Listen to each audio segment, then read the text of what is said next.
18-year-old Jordan Watson in a jailhouse jumpsuit this afternoon, arraigned on multiple charges of driving while under the influence. Well, police say that this St. Joseph County teenager's blood alcohol content was more than 5 times the legal driving limit when he died. State police are investigating the death of a 16-year-old from Crown Point with the highest blood alcohol level they've ever found in a person his age. The Texas Alcoholic Beverage Commission has issued a warrant for a teenager accused of throwing a party where a 15-year-old girl died. That new trouble comes after a freshman was hospitalized following a night of alleged drinking at this fraternity. 19-year-old Rutgers student Caitlin Kovacs died after attending a party at the Delta Kappa Epsilon fraternity on Rutgers campus. Now the medical examiner has released the results of the autopsy. She did in fact die of alcohol poisoning. In a recent quote by the CDC, it was stated that although drinking by persons under the age of 21 is illegal, people aged 12 to 20 years drink 11% of all alcohol consumed in the U.S. On average, underage drinkers consume more drinks per drinking occasion than adult drinkers. We looked into these statistics by anonymously interviewing Clemson students under the age of 21. How many times in a week would you say you have a drink? Once or twice. Probably at least once. Probably about 3-4 times. At least once or twice. About once or twice. About 3. 4. 2. 3. When's the last time you drank? Friday night. Saturday night. Last night. 2 days ago. Last night. Last night. Last night. 2 nights ago. Last night. Have you ever blacked out? Yes, a couple times. No. No. Yes. No. Yes, a few times. No. Yes. Yes. Yes.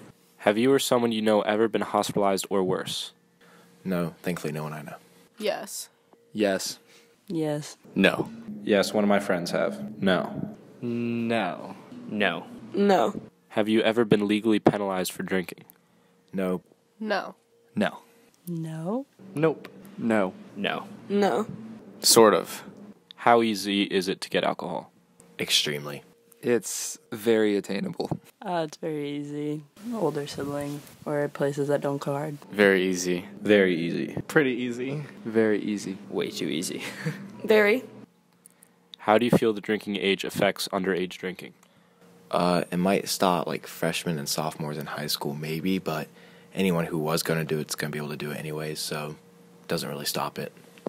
I don't really think it does, other than it encourages illegal activity in minors.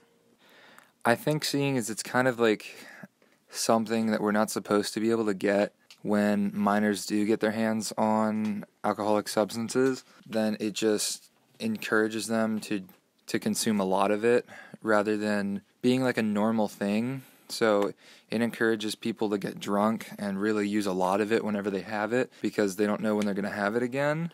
Whereas if it's legal, it just becomes another normal part of your life and you're a lot less likely to do it in excess.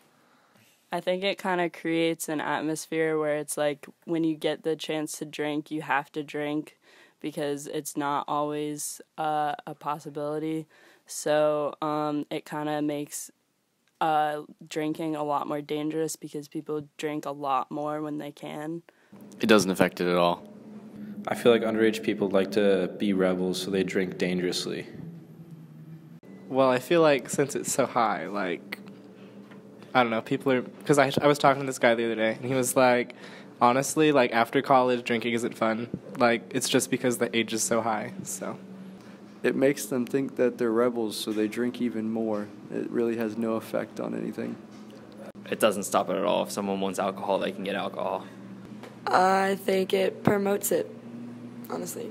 Many of these responses can be explained by the forbidden fruit idea. If you can't have something, you just want it more. A historical example of this is the prohibition enacted in the United States in the 1920s.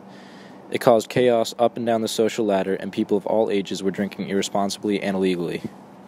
A large majority of studies have found no relation between the drinking age and other alcohol-related harms, like suicide, homicide, or vandalism. Some of Clemson University's international students were interviewed to see what the differences were between the drinking culture here in the U.S. and the drinking culture in their respective countries. In an interview with an Australian student, Don Beatty, he commented on how easy it was to get alcohol in the United States compared to Australia, quoting prices about how much he would spend on a night out here versus how much he would spend in his home country. In an interview with German student Daniel, although the drinking age is 16, he said, "Here in the U.S., you see more people in the mid-20s being very drunk here than in Germany." In the interview with Riku from Japan, he says that, "In Japan, I did not often drink, but here most of my friends drink every weekend. Especially, I am surprised that they drink on Thursday, even though they have classes in the early morning on Friday." He agrees that the drinking habits and culture is very different in the United States than his home country. Without a change, reckless and dangerous drinking behaviors will continue. A lower drinking age can create a safer drinking environment and raise more responsible adult drinkers, and this has the ability to lower the risk of hospitalization and death from underage drinking incidents and create a less dangerous society for everyone, drink in hand or not.